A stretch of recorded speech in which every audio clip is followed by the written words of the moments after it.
Ladies and gentlemen, I'd like to welcome you to today's Society of Decision Professionals Learning Exchange. My name is Hilda Churakjian, and I have the pleasure of introducing today's presentation, Principles of Strategic Portfolio Management. I would now like to introduce you to the speakers you will be hearing from today. Our featured speaker is David Matheson. David is the President and CEO of SmartOrg.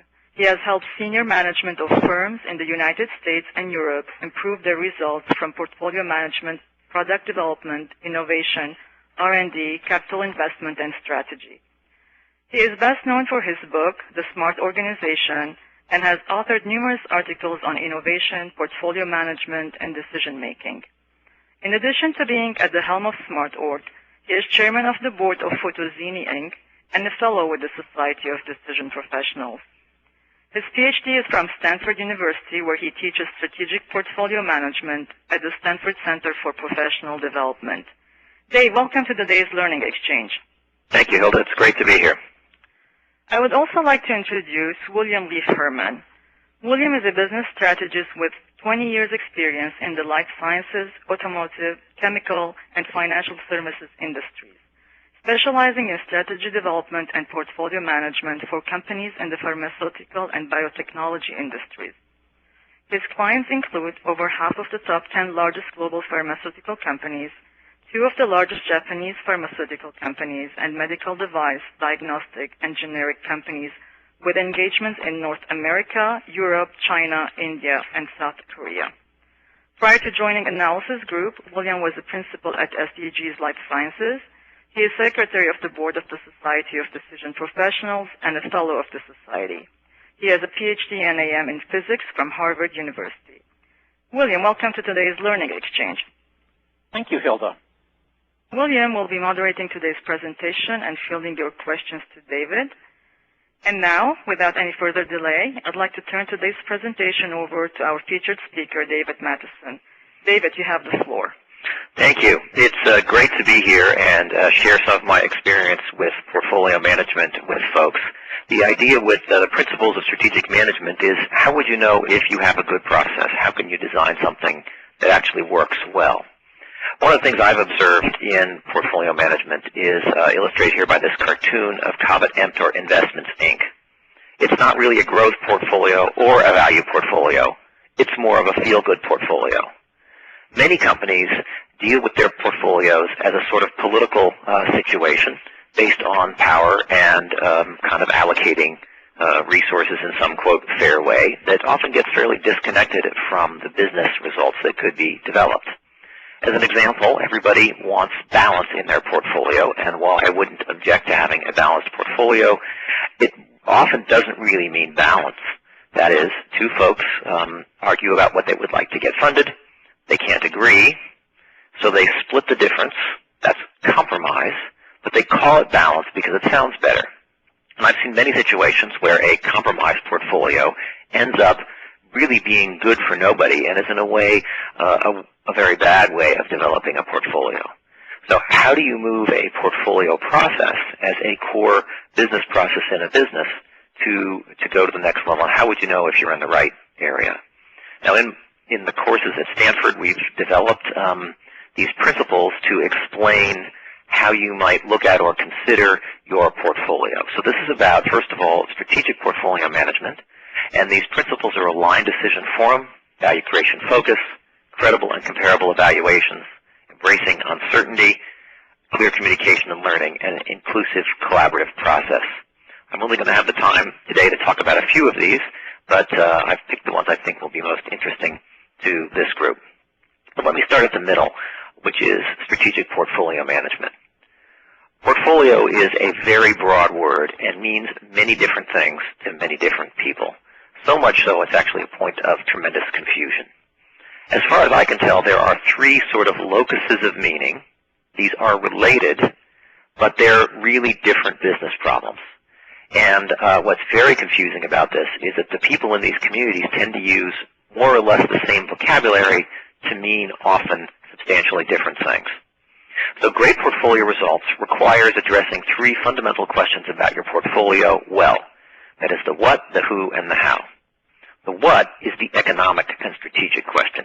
This is the focus on what projects are you going to fund, what level are you going to fund them, where are you going to take them, these sorts of issues. Typically, in the what question, the budgets or projects themselves might actually be radically in play. You might be considering things like doubling the project investment or cutting it entirely.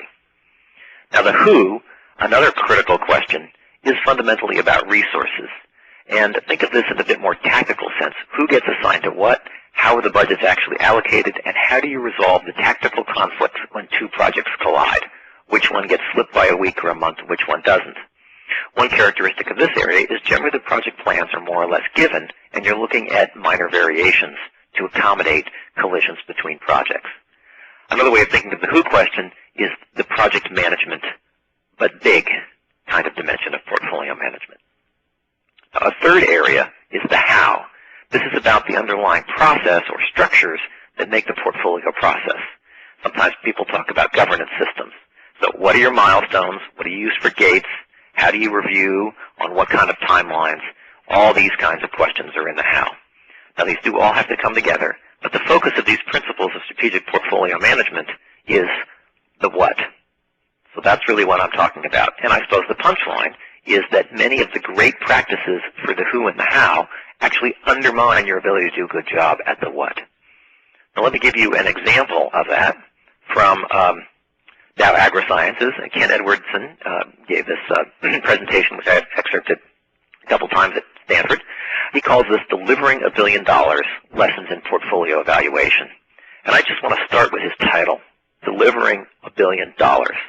See, the portfolio process is a generative business process for an organization. And many folks think of it as a process and they want to go out and get, quote, the best practices. And in a way, that's the wrong place to start. It's about what you can do as a result and what it generates. So if you keep your eye on the prize, delivering $1 billion, or whatever that might mean to you, that's really the strategic end of this. Now, for Dow AgroScience, they're a great company, and they have to achieve more than less, more with less. If you look on the left-hand graph, you see their major competitors, and they're being significantly outspent on investments in R&D. But on the right, they're higher than you'd expect in terms of their new product introductions.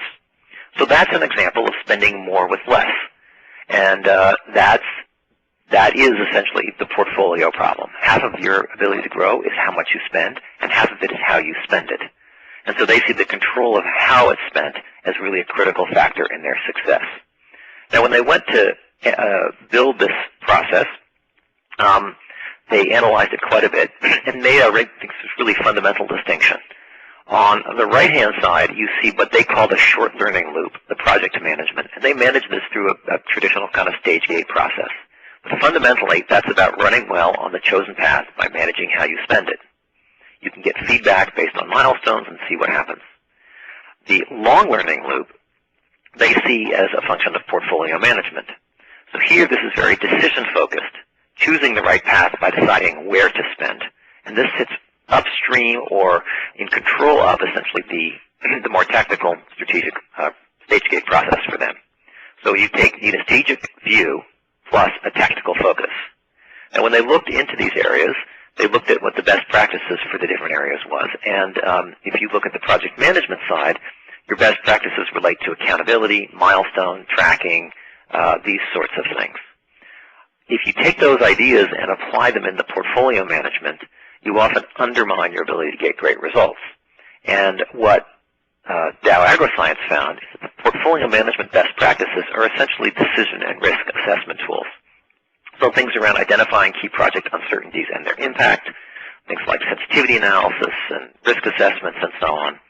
And then also valuing projects and characterizing alternatives using probability distributions, decision analysis, investment intensity, what I call the CFO chart, risk-reward balance, and things like that.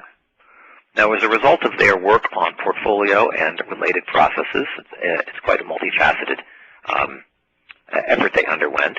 They see that as contributing to their management results. So from 2001 to 2010, their growth goals were 5% in sales and 16% in EBIT. And you can see as of 2007, when this presentation was first given, the actuals were in excess of their goals. So that's how Dow, agroscience thinks about portfolio management from the kind of strategic element and thinks about how to focus on the $1 billion. Now, I realize not all of you are companies quite as large as that, but I have a poll here, which is how much opportunity is there for improvement in your portfolio? What is your version of the $1 billion? So go ahead and please vote. I can see some results are coming in here. We'll give it a few more moments.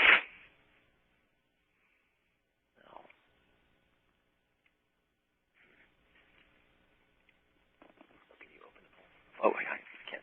So Barbara, could you please show the results? All right, so we can see here about 33 don't have a portfolio. I think that fits pretty well with a large fraction of folks being consultants. But you can see about 17% at $1 billion or more. The other large one is $10 million or more, and quite a spread across the other areas. I don't know, William, what are your thoughts on this?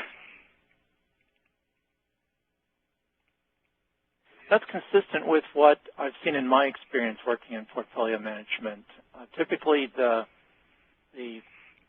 opportunity for improvement is maybe 20% of the R&D spend in pharmaceutical industry. Yeah, 20%. I've seen numbers quite a bit higher. One case study I know looked at different metrics and saw between 50 and 100% improvement, depending on what metric you used. That's a case study from a portfolio and a part of Chevron. But I find it's often astonishing. People don't actually believe that when they see it until they experience it for themselves. So that's the objective or the goal of the strategic portfolio management process. Now let me look into the various principles for making decisions and how you could judge or design a process. And let me start with this one, aligned decision form. The decision form is really at the core of the portfolio management process. That is, how people come together, resolve conflict, and make their decisions. So here's a not great way of doing it. I average the top-down budget with the bottom-up budget. As you can see, the ignorance and cruelty canceled out the lying and the optimism. Do you have anything to cancel out the feeling of a wasted hour? Have you tried despair? So this is a pretty common process, really, where people just kind of take the averages and move things together. And this kind of collision between the top-down and the bottom-up is a fundamental source of portfolio management challenges. Now, I define portfolio management as a conversation. It's a conversation about a particular thing. The top-down, you typically have aspirations or goals or targets, typically around where you want to go and what you need to go to get there. So these might be growth and spending targets. It might be major milestones or objectives. And then you go down to the portfolio and you roll up what you have and you get the bottom-up view of the portfolio. And you're looking at questions like, what do we have there? What should we keep, modify, shut down? What would this actually do? And the problem is that those two things don't meet. That is, there is inevitably a gap between top-down aspiration and bottom-up reality. I think in many ways, if there weren't a gap, leadership wouldn't be doing its job. You have to pull ahead of the organization to help it pull forward. So that's fine. But the portfolio management discussion is the discussion of what are you going to do about it? What is the top-down aspiration? What is the bottom-up reality? And there's some tremendous dysfunctions I've seen in this area where, for example, one method is the P&L allocation method, where the top folks set a model P&L, and then they roll it down to the organization, and everybody reports back their share. This is a system that actually gives no information and adds no value. The interesting thing to discuss is the gap, not just have a system that reflects what you aspire to do anyway. Another characteristic of this is to be real about what your bottom-up options are, and to have in the conversation both what you want to accomplish as well as what you're going to do to accomplish it. So it's a two-way dialogue and discussion. So here's a sort of typical example. Here's a company that has analyzed its growth from existing businesses in declining markets, existing businesses in growth markets. That's the blue and the purple, and you can see their revenue figures are going down. They look at their new product development portfolio. that holds them more or less flat on the green wedge, but their growth goal is actually a pretty significant climb, and there's a gap. So figuring out that there is a gap and deciding what you're going to do about this is really the essence of portfolio management. Now, in order to make this idea a little more real, I've developed a survey instrument around this question of line decision forum. That is, does the process drive decision-making at all levels? And this is based on three basic dimensions, people, structure, and information. So in the people dimension, on the left are examples of maybe not such a good application of this principle. On the right is the aspirational goal. So this revolves around a forum. That is, do people come together and resolve their differences? They deliberate, resolve conflict, and take action based on cooperative discussion. Really, one of the essences of portfolio management is that gap and conflict around it. And if the conflict is either going to be in the process or outside the process, and you have to get that decision-making and the forum for the conflict inside the process. On the left, a not-so-great state, players advancing and competing to make their own decisions or advancing their agendas without an effective forum for their portfolio decisions. One version of this I see a lot is the disempowered portfolio committee. So a group of middle management is designated as the portfolio team, but they don't actually have the power to do anything. And so they end up in a really horrible position because they're not really the forum. On the structure, on the right, the process needs to do a good job of bringing the right people together, clarifying the top-down aspirations and the bottom-up reality, and framing decisions about prioritization and strategy around the portfolio. On the left, the process is unclear, or most projects are exceptions to the process. A common failure mode in this area is the exception rule. So if you have this portfolio committee, maybe they handle 50% of the projects, and the others get away because they're exceptions, and they get escalated to a higher level of management or a different group that doesn't make decisions in the portfolio context. And what happens is, if you're a good project manager, what you try to do is invoke an exception rule, and that really undermines your ability to generate value from a portfolio. Lastly, on information, in the aspirational state, meaningful and relevant information is summarized at the appropriate level of detail for the decisions at hand. On the poor state, decisions are made using gut feel or based on anecdotal information. And I add one more, which is the data dump method, where you just sort of show everything and overwhelm people with such an abundance of data and metrics that it really doesn't help inform or shape the decision. So think about for a moment your organization and where you would be from the left to the right and help diagnose that. Now I have a little poll here to help you think about this. Which area do you need the most improvement on for the aligned decision forum? So when you looked at those three questions, which one for you was the weakest? Go ahead and take the poll. And David, I have a question for you. Yes, please. One, on that information spine, some companies, I think representing uncertainty through the use of ranges is one particularly important approach. And some companies really seem to resist the use of ranges. For example, in sales forecasts, that they can help ensure accountability in their organization. Yes. Are there some ways that companies can avoid confusing sort of these discussion of uncertainties from the discussion of commitments and goals? Yes. Well, I think that's a huge issue, and I think in a way you've kind of said it. The answer is right there, right? So and this we'll talk more about this in the uncertainty zone as well, but this is, since you brought it up, it's a good place to mention it. So what people are afraid to do is use ranges of uncertainty, and they want to make the goal the commitment, and so the forecast of what they think might happen gets tied up with the commitment they're willing to make. And if you look at work done by, say, Danny Kahneman in his book, Nobel Prize winner, in his book, Thinking Fast and Slow, this is a situation that completely invites bias and distortion. And so it's critical in a portfolio process to be clear about the goal and then be realistic about your ranges of uncertainty in accomplishing the goal. That's the gap. And then have a separate discussion about what you want to do about it. What should the objective be in light of the information, or should the goal be changed? And it's a real cop-out to just say, here's the goal, everyone sign up for their portion of it. It's basically an abdication of management, in my view, around portfolio management. So looking at the Aligned Decision Forum polls, we're now showing the result, and you can see it's pretty equally divided among people, structure, and information here. I think this is pretty common. All these areas can be problematic, and you may make good progress in some parts of Aligned Decision Forum and not so much on the others.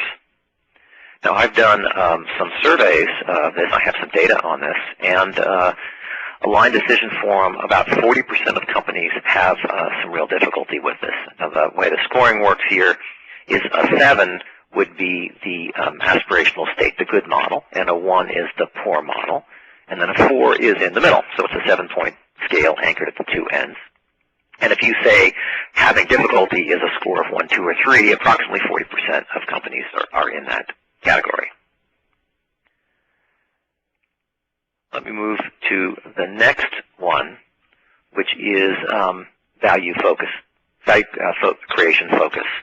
In the sort of political model, value focus, it's about who's got a seat at the table and how well they argue and the kind of debate they make. And often people make the mistake of not measuring adequately or over measuring. That is, creating so many metrics that that you can choose the metric you want to argue about, and you lose sight of what's valuable. Now, here's a situation that occurs a lot in the area of innovation or R&D. Boss comes into the lab, talks to the chemist, or whatever the role may be, and says, "What's that in dollars?" Now, I've actually been in the role of the chemist before, and it's basically an asinine question. I mean, here you are, working through your projects, trying to make progress, trying to change the world, and somebody asks you, "What's that in dollars?" And I go, "What?" I've also been in the role of the boss, and what I've come to realize is that it's actually the question that needs to be answered. And many companies, and many people think this is a difficult question to answer, and so they sort of use half metrics or other approaches or approximations. And what it basically does is it muddies the water.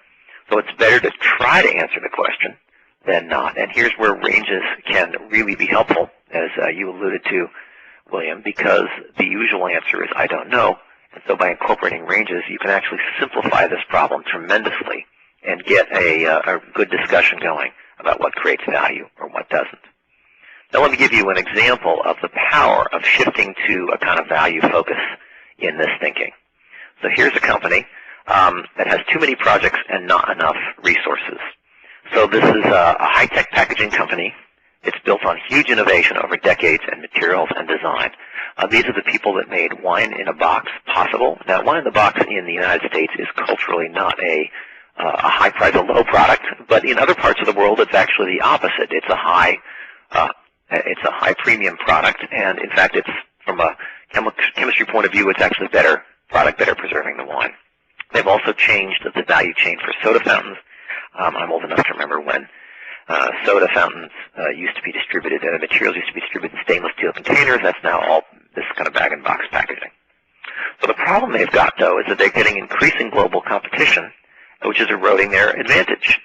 People are starting to figure out how to do this. They're copying a lot, and their margins are eroding, and they're not getting what they need out of R&D and new product development. So the CEO steps up, and he's going to make a difference, and he requests for more innovation. We have to return to our roots. We need more innovation. And the good news is the organization responds. They come up with tons and tons of things. They have now over 70 projects in their portfolio. They feel in their hearts they can support probably only about 15. Their instinct is that there's really a lot of cost reductions in incremental projects. The new innovation is getting crowded out. So they're really debating and churning this. They're in a traffic jam situation, and they're spending probably as much time arguing about what projects to do as getting work done, which is a very bad condition to be in. So this is a very severe case of the resource clog or traffic jam problem. So think for a moment, what might you do in this kind of situation to try to drive this growth and renewal in the company? Here are some things they tried. So one thing they tried was business cases.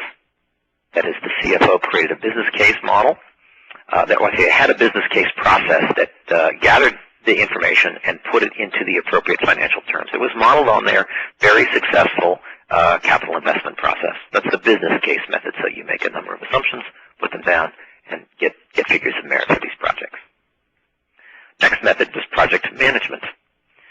So they say, well, the problem here is that we don't have teams, so we need a clear leadership with clear responsibility and accountability. They need to form teams, create plans with clear milestones, and basically go to pursue the best plans. And as projects miss their milestones, those are kicked out, and this is about mobilizing people to the project management approach to this problem.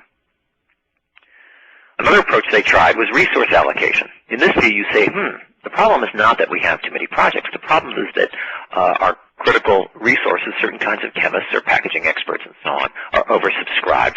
And so what they need to do is to create a manager, resource manager, that assigns key resources based on guidelines and the situation specifics. It makes the call about which project gets which kind of resources. The last method is scoring rules. So they define several essential criteria like strategic fit, size of opportunity, technical difficulty, investment, and so on. They give each one a scale of 1 to 5. They score each project, and they take a weighted average to get a figure of merit. Now, they tried all of these, and I'd like you to think for a moment about which one worked best. I imagine many of you have actually tried this one. David, I've Yes. seen oftentimes used in the pharmaceutical industry is an attempt to use the scoring rules. Yes. Oftentimes it's very difficult to get precise, well-defined distinctions that really apply on these dimensions across an entire portfolio of drugs. Yes. And then also dealing with the technical risk in this particular framework is also a challenge. Yes. Yeah. Well, I've seen that many times. When I do this in groups, I have people vote on which one they think produces the best result, and I get a pretty good smattering across the area, but probably scoring rules gets 30 to 40% think that's the right answer. And this company tried it, and they encountered essentially the situation that you described, and it really didn't work for them. It didn't resolve the problem. This question is a bit of a setup because, in fact, none of these methods worked. This last point here on scoring rules here, what they found was the scoring rules simply elevated politics to a new level of sophistication. So instead of arguing about the merits of the projects, they started arguing about the ranks and weights on abstract scales. And they tried to get them anchored, but it created a whole lot of overhead without adding a whole lot of value. And this is a common thing I've seen where people try, they don't go all the way to measuring value, so they try to use a scoring rule, and it just causes a lot of trouble. The cases I have seen it work, by the way, are essentially when nobody cares about the outcome. That is, if your problem is you've got 500 ideas, you need to just screen them, separate the wheat from the chaff. Scoring rules actually can be a very good approximate model. But when people really care, it just seems to fall apart, and it certainly did for them. Resource managers, this is another very tempting idea. The problem is that the resource allocation methods tend to abdicate the most important decisions to relatively low-level managers. And the problem is those low-level managers don't have the power or the perspective to make the call. In fact, people who've been in this job have a terrible time just getting by. That is, your job is basically to tell people who are more powerful than you, no. And so you do what you can just to survive. It's not a great process.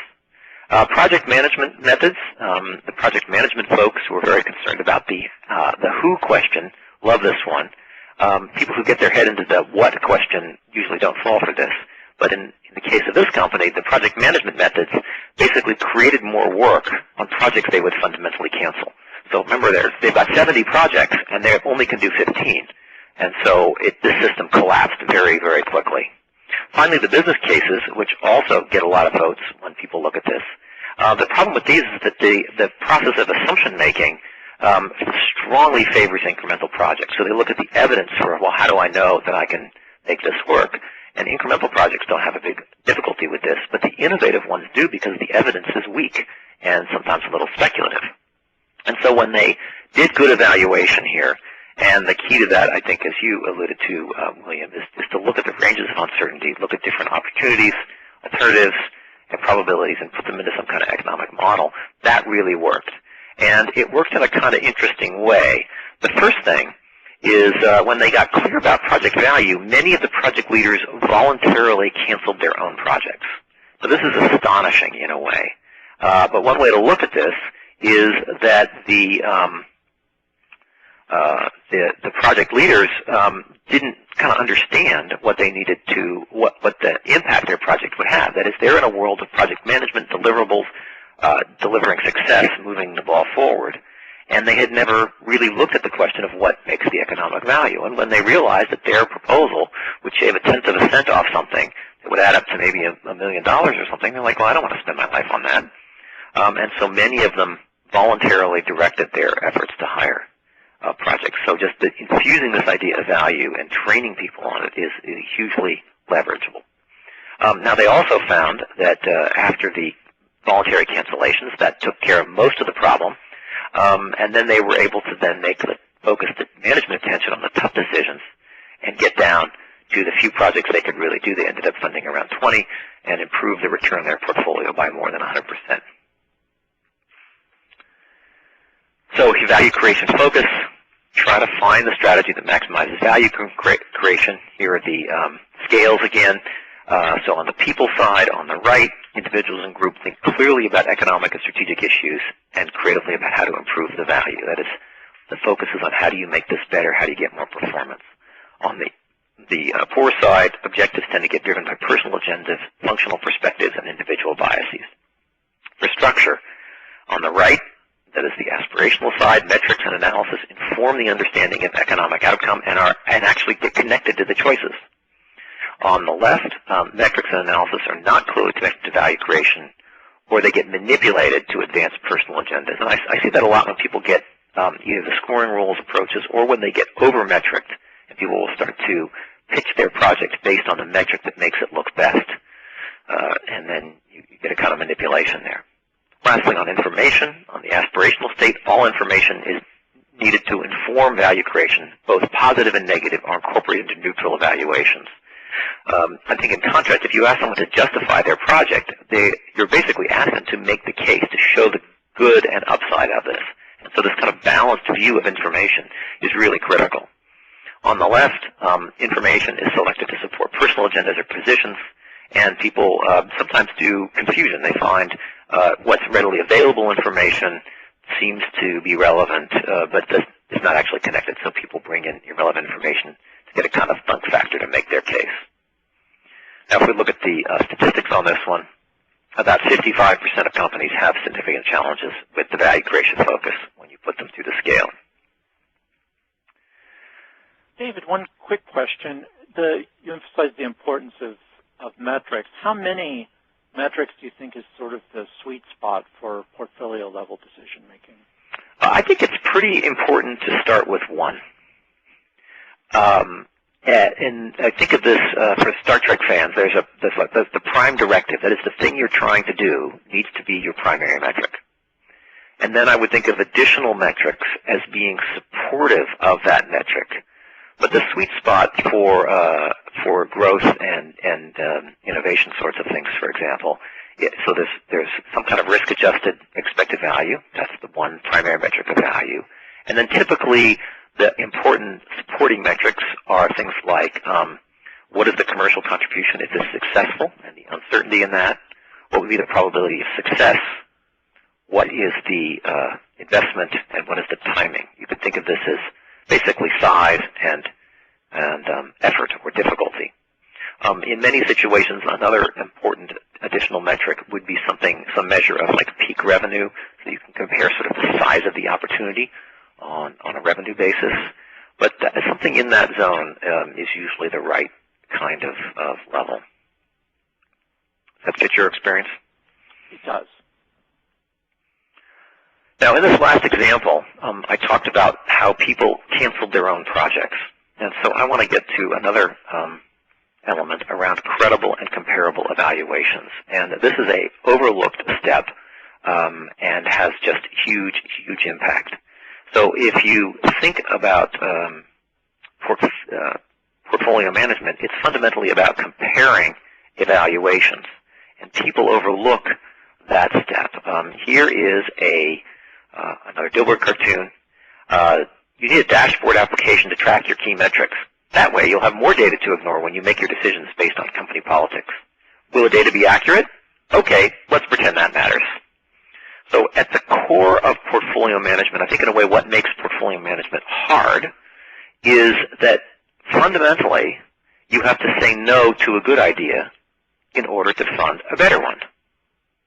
So just to bring this alive a little bit, so William, suppose you're a great project leader and you're working through your projects and your project starts to fall apart. The competitor beats you, you're running into technical difficulty, and then we have to cancel your project. So, okay, we're sad for you, but, we canceled your project with cause. And we help you pick up the pieces and move on. That's a different situation if, William, say you're a project leader, you're doing well, your project's firing on all cylinders, you're hitting your milestones. Great job, William, you're an ace, and I'm sorry, we're canceling your project. What? You say. Why would we do that? Well, because Carl's project is better. Now, what goes through William's mind when the answer is because Carl's project is better? Well, a whole lot of political, scandalous, and otherwise manipulative thoughts, I think. None of which I'll admit to. None of which you'll admit to. Yes, exactly. So the fundamental question is, how do you make a no stick? And there are really two methods. Raw power. William, get on with it, or you're fired, right? Or persuasion. And I'd like to try for persuasion first, because you can unleash more of an organization if people understand why things really create value. And this is essentially what happened at that packaging company. So let me give you the gold standard of persuasion, which is the political loser comes to the same conclusion, him or herself. So here we go, the distraught project leader, William in our little example.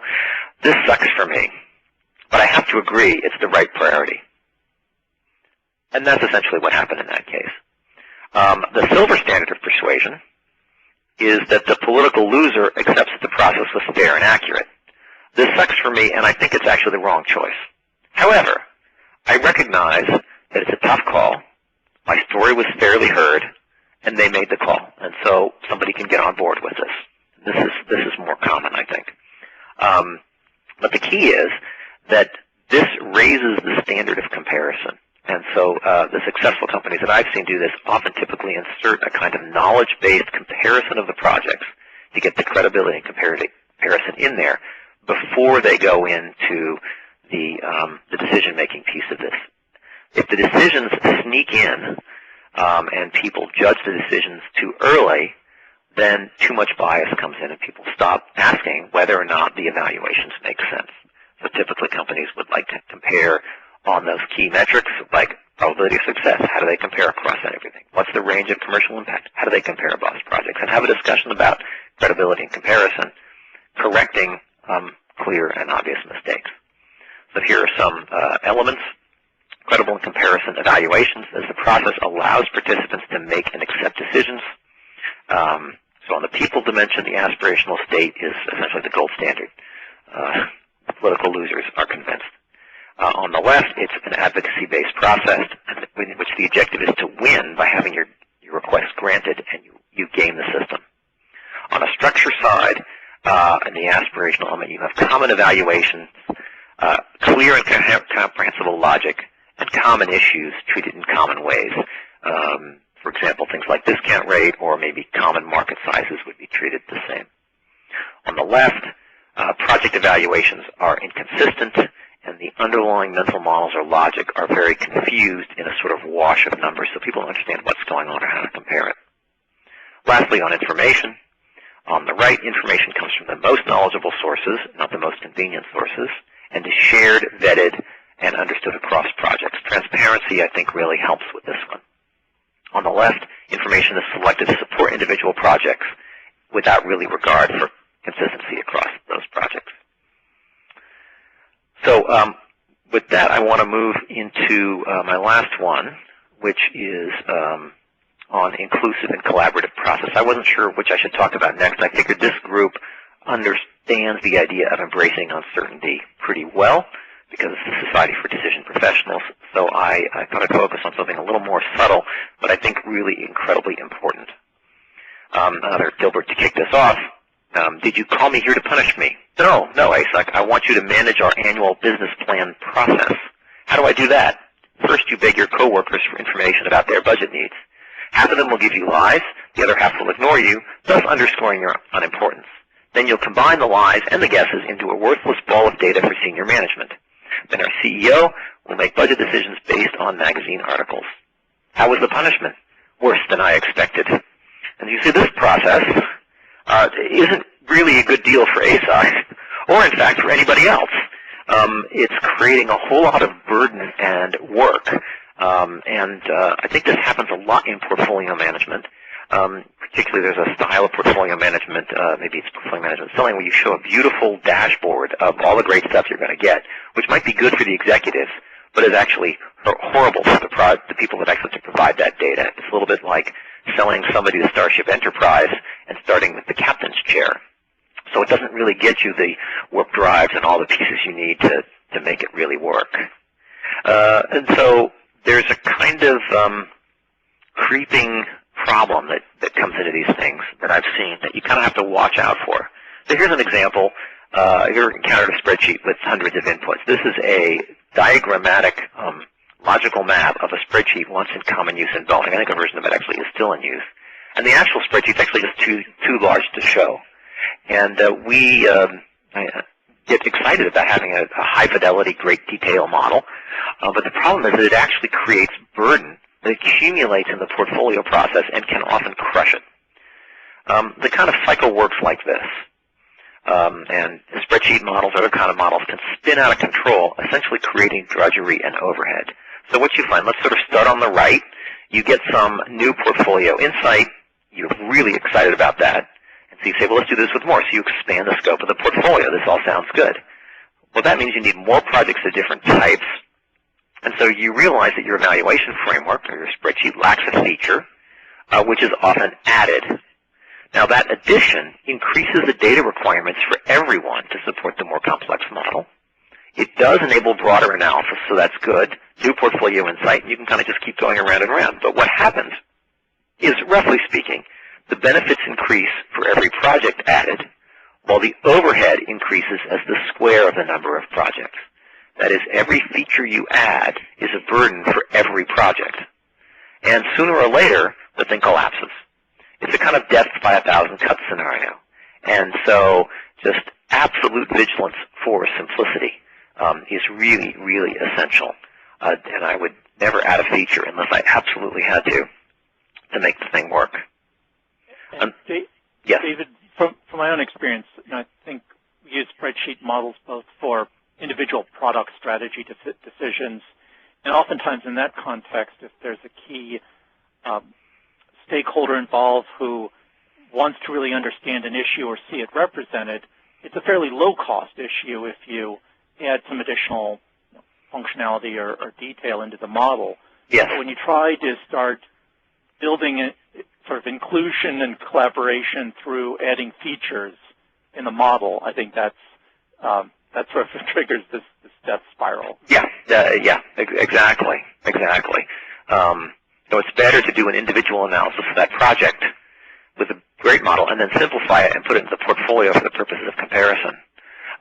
One example, Dow AgroScience, actually when they did their portfolio process, they had an Excel spreadsheet-based one, and they did an analysis of I think it was about 100 or 150 inputs that they had in that model. And they said which ones actually matter, and they looked over their past 5 or 10 years, which ones really influenced the decisions, which ones were important in the valuation, and it was 8. And so they built their new model around the 8. And they said, it's more important for us to get a good discussion around the 8 factors and get the real evidence for those than to provide all this detail on all these things that somebody somewhere was once worried about. And so that radical simplification really helped them dramatically improve their portfolio process. But for this and other reasons, the inclusion of uncertainty for them, they took 4 man-years out of their portfolio process in terms of overhead for every year. Now, they've got a big portfolio, but this is a huge amount of work that simply didn't have to be done. Another kind of burden in portfolio processes comes because many of them are adversarial processes. That is, they're essentially pitch processes. You go ask people to make their presentations, pitch to the committee of the great and the good, and the best-looking ones get picked. Now, this is basically an adversarial process, and it causes a spiral of increasing overhead and distrust. So in this little cycle, somebody who's presenting a project has a lot of pressure to create a winning pitch. And so they create a search for an advantage. And in that situation, this is a very natural bias. You've got a tendency to exaggerate and be selective in the data. So that's the pressure felt by the project leader. As you go up in the organization, the executives are concerned about being misled. In fact, they get lots of evidence that they're being misled because they start to get somewhat exaggerated things. And so what they do to avoid being misled or confused is they basically create some kind of overhead. So this is staff or extra process created to oversee and make sure that the pitches are good ones. So now you've got an analyst second-guessing you on everything. Well, that really just increases the pressure. And so this thing sort of escalates until you end up with essentially, in the worst cases I've seen, people just sort of negotiate over a number that has no basis in anything. It's not good for the project teams. One person put it this way: you're basically asking me for the rope you're going to use to hang me. But it really starts with this kind of adversarial assumption that the objective is to make your pitch, and as opposed to have a process, and I talked about this in the value creation part, where you're looking at positive and negative information. You're trying to get a neutral evaluation and do something that really informs the project teams to the level where they might even consider canceling their own projects. So these are some of the more subtle ones I thought would be of interest to this group. Here's the stakes for this one: inclusive collaborative process. All stakeholders participate and derive value from the process. So people, aspirationally, all participants find the portfolio process useful in accomplishing their work. Now think about this for a minute. Ask yourself, do the project leaders, do the teams, do they actually derive value for themselves from this process? If the answer is it just helps us make decisions across them, it's probably not helping the projects very much. On the left, the portfolio process are some people, and is not really in the interest of the other. And usually it looks good on paper for the executives, but is not in the interest of the project leaders. And ultimately these things can collapse for this reason. On the structure, are the tools, methods, practices, etc. efficient? Or are participants experience large-scale drudgery in support of the portfolio process? I think the habit of Excel and being emailed around has created a lot of unintended drudgery for people. And then the other form of drudgery, if you go to large sort of database systems, they don't match the reality of the evaluation enough, and also creates other kind of drudgery. Information. In the good state, basis of the decision is stored and becomes a common repository of knowledge, versus the basis of decisions is lost or information is privileged. And Leigh Thompson, who was the CTO of Eli Lilly, I think put this nicely when he got a binder with all the evaluations of all his projects.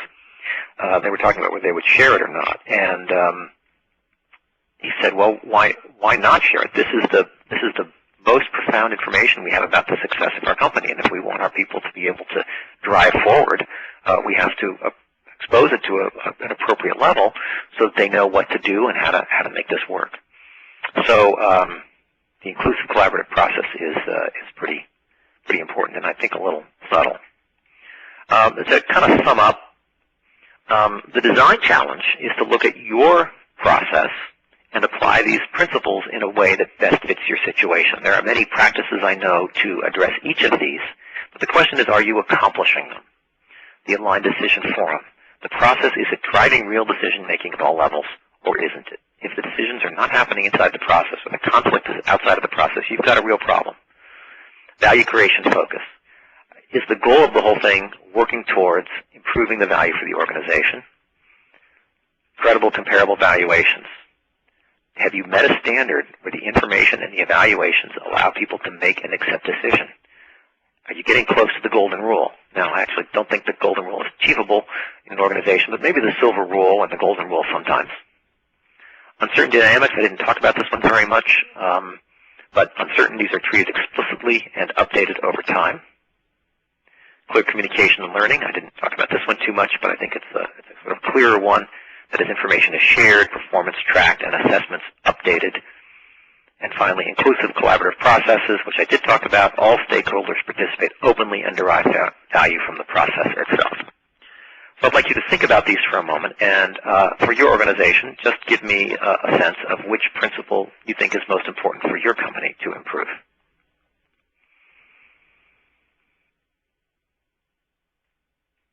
Now we're seeing some results coming in. Getting quite a spread around these first few, so I can see they're stabilized. You can keep voting, but it looks like the top vote getters here are the aligned decision process, the value creation focus, and the credible and comparable evaluations. Less so in the last three, embracing uncertainty dynamics, clear communication learning, and inclusive collaborative process. What are your thoughts, William? This is, I think, broadly aligned with the challenges that I see in my project work. Oftentimes, the alignment around a decision process really requires things like credible and comparable evaluation. So some of these are clearly linked. Yes. But on the value creation focus, I think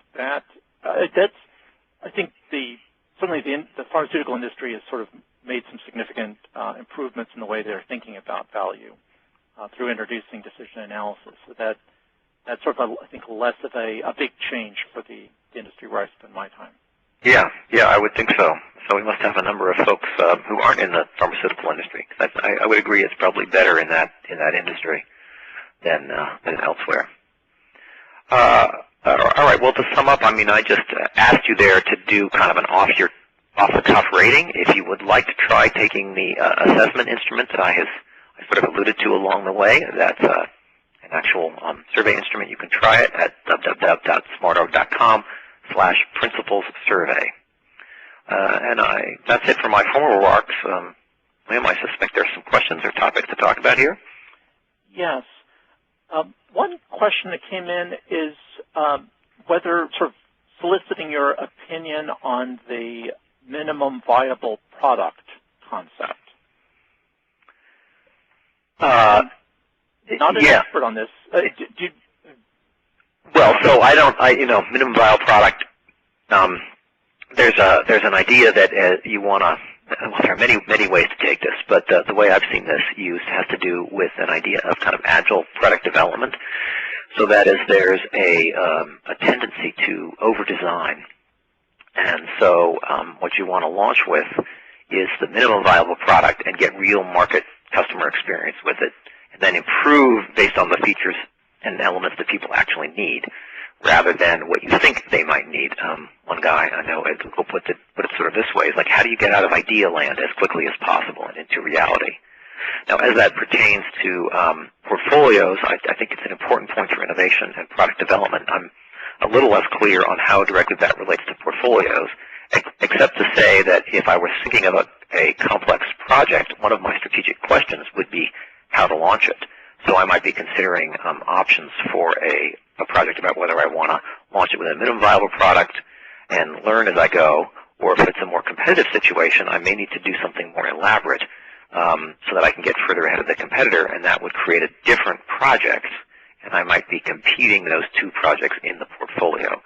And so they'd have different probability of success, different investments, and so on. And I think including the question of whether you should be launching a minimal viable product or a more elaborate one would be a great thing to include in your strategic portfolio thinking.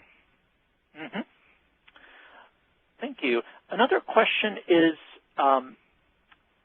providing some discussion about your perspective on the difference between strategic and operational portfolios.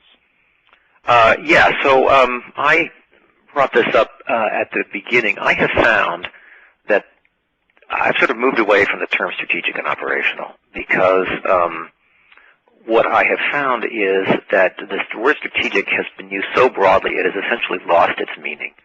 The only meaning strategic and operational seem to have is you can say something is more strategic or more operational.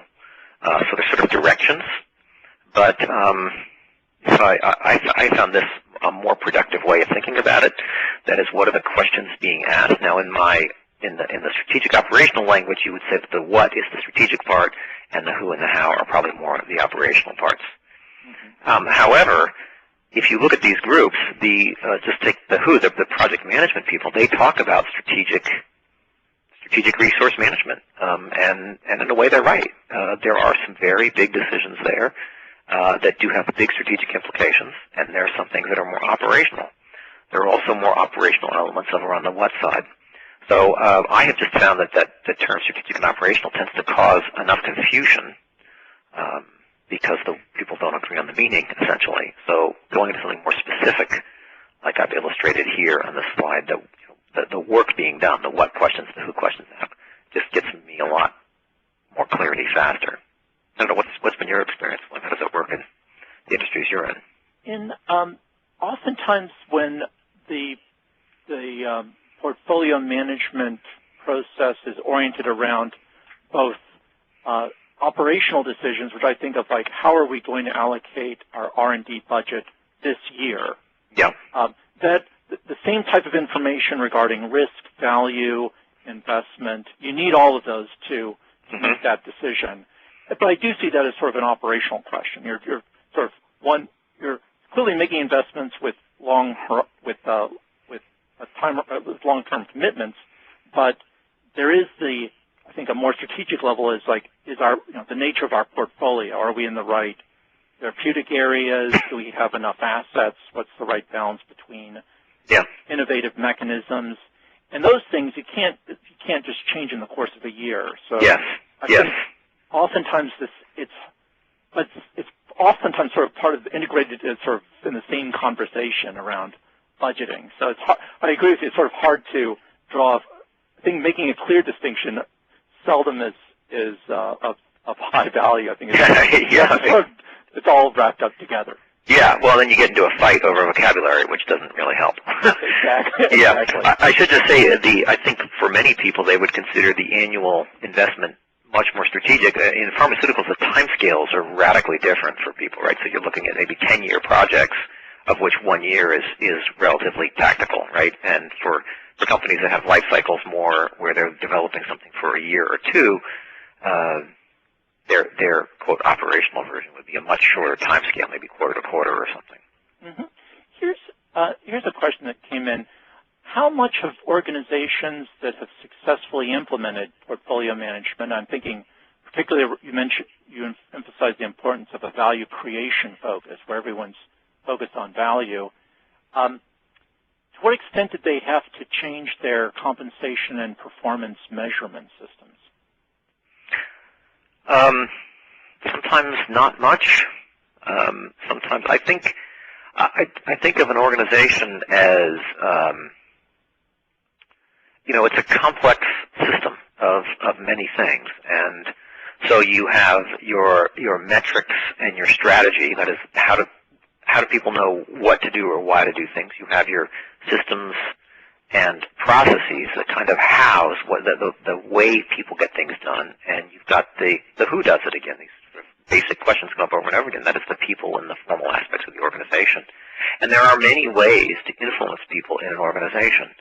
So I think it's very contextual. I'd say relatively little do people need to change their fundamental schemes. That is, most people pay salaries. They have bonuses based on some kind of corporate performance and some kind of individual performance. They have some metrics, and the system doesn't really need to be changed. Now, perhaps you need to point it at somewhat different things, but that's really about managing change in an organization. So if you're moving from I think the softer elements of compensation are the harder ones. So, or maybe the more cultural dimension. So if you have a culture that really celebrates success, then what people do, and punishes failure, what people do is they tend to lower their aspirations, right? So you say you've got some interesting new product, you get excited about it, you get it funded, and it falls a little short, and then you get punished. What you do next time is you lower your aspirations. And it may not be any formal metric, but rather how things culturally work. And I think if you're looking at innovation or a place where there's a lot of uncertainty, you have to celebrate learning is equally important as celebrating success. And you don't need to celebrate success as much because success carries its own rewards. So it's the judicious learning is really the critical thing to shift to. And I think in the industry you're in, William, pharmaceuticals is institutionally people recognize the role of uncertainty. And so there's less shame in having a clinical trial fail. But if you go to many other industries, people think it's just a matter of making it happen. And in these places, it's much harder for people to take risks or step out and really do the things that can create a lot of value for the organization. So I think that the things that need attention tend not to be the formal goals and budgeting processes, the goal setting and metrics for compensation, but rather the more informal ones and the more cultural ones. Yes, and you mentioned life sciences, and I think of, in many cases, portfolio management is in a way managing failure, because the vast majority of the projects in the portfolio are unlikely to see the market, and you want to focus the conversation on how can we spend, learn as much from what we're spending as, so that we don't have a late-stage failure, which is can be very expensive. Yeah, absolutely. I think that's a huge, huge issue. Yeah, I completely agree. Another question that came in is around, sometimes companies have different types of portfolios. There might be fundamental technology platform investments that constitute a portfolio, and then there might be sort of a product portfolio with perhaps like cleaner definition of commercial value associated with it. Do you, in your experience, to what extent does it make sense to combine these or separate them? This is a really tricky question, and I frankly don't have a very good answer. I have sort of two answers, but they go opposite directions. So on one hand, I think you want to put more in a portfolio than probably people do. That is, you want to drive more comparisons. So there's a sort of dysfunction. There's a method called bucketing, where you sort of define some categories and then you allocate top-down how much each gets money. And I think this is pretty much a bad idea as practice. So there is some gem of wisdom in these things, but what you end up with is a situation where people try to become categories rather than projects. The higher you are up on the allocation scheme, the better off you're going to be. So you've got to figure out how to move yourself up the scheme. And leads to very abstract arguments about should we be more in X or Y, and I don't know, it just drives a lot of intelligence out of the discussion generally, although there are some good points. So the thing about that is that that's a way of kind of dividing your portfolios and into multiple segments, and so that's an argument basically to put more in your portfolio than you should. On the other hand, portfolios aren't mathematical objects. They're human systems. And so if you look at the actual organizational and managerial structures, you can kind of follow what people do. So, for example, if you have completely different divisions dealing with the long term and the short term, creating an integrated portfolio is going to be a huge organizational issue. You're going to have to compare them. You're going to have to get people talking together who don't normally talk together. There's probably some wisdom in the organizational structure itself, and perhaps you should follow that. You'll have a much better time dealing with the structures that already exist. Maybe what I would probably do in a situation like that is do a long-term one, a short-term one, and then the subsequent year improve and maybe try to bring them together. So what I found sort of from a practical point of view, and maybe this really should be my answer, is what you need to do is follow the business need. That is, don't do the portfolio, and this may actually bring me full circle to the beginning, don't do the portfolio because you want to have a good portfolio process or you think you should be best practices. You need to do the portfolio because it's going to make a difference for the organization. It's going to produce whatever equivalent of your $1 billion is. And so if you have to diagnose the problem, and if your problem is, my short-term stuff isn't performing, well, maybe that's a good argument to start with your short-term portfolio. If your problem is that your short-term is crowding out your long-term and you're not getting enough long-term, then you're going to have to step up and do a comparative portfolio because that's really the essence of the business challenge you face at that moment. And so I think of portfolio management as a kind of It's a process that's never done. You can always improve it. You can always do better. And it's like many sort of core processes in organizations. There's always room for improvement. So pick the thing that's going to move your business forward first. I think would be my answer. David, we have some other questions, but we've run out of time today. So I want to first thank you very much for sharing your perspectives on strategic portfolio management today. Thank you, William. It's been a great pleasure. And for those whose questions we weren't able to cover, we will follow up by email, and we also encourage people to add their insights and perhaps additional questions on the DPN group on LinkedIn. And we will try to, if people can stay online, we'll try and cover some of the other questions at the end. But at this stage, let me turn it back to Hilda. Well, thank you. Ladies and gentlemen, that concludes today's Learning Exchange. I'd like to thank our presenters, Dave and William, for their contributions to today's event. I want to remind you that you can download a copy of today's presentation by clicking on the handout icon in the upper right of the menu bar, selecting the file, and clicking Download. Alternatively, you may select from the bottom right menu, Print to PDF. Thank you for being with us today, and you may now disconnect.